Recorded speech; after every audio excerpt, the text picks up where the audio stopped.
L'info éco avec Capital. On commence avec le coup de gueule poussé par les Français contre les prix de l'énergie. Entre janvier 2021 et juin 2022, les prix des carburants et de l'énergie ont progressé de 18% en moyenne, faisant chuter de plusieurs centaines d'euros le revenu disponible des ménages. D'après l'INSEE, les foyers français ont en moyenne perdu 720 euros de pouvoir d'achat sur la période. Les personnes aux faibles revenus et celles vivant en dehors des grandes villes sont les plus affectées, accusant jusqu'à 2,7% de perte de revenus. Plus d'infos sur capital.fr.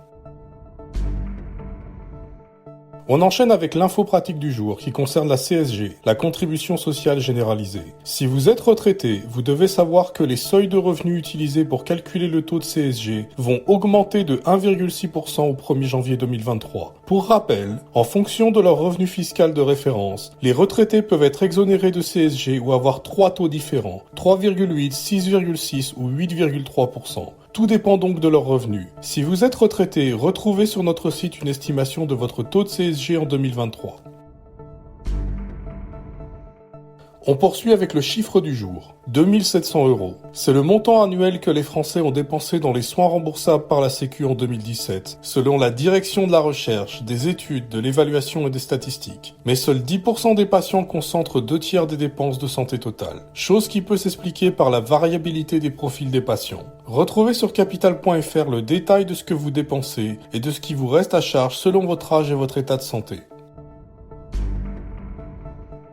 Pour terminer, le mot du jour. Qui a déjà entendu parler et utilisé le billet de congé annuel? Cette aide financière permet aux voyageurs de la SNCF de bénéficier de réductions exceptionnelles une fois par an et sous certaines conditions. Mais elle est hélas méconnue du grand public. Après avoir été interpellé par le député socialiste Philippe Brun sur l'avenir et le fonctionnement du billet de congé annuel dans le cadre de l'ouverture à la concurrence, le gouvernement a répondu qu'il envisageait une modernisation du dispositif. Plus d'infos sur notre site.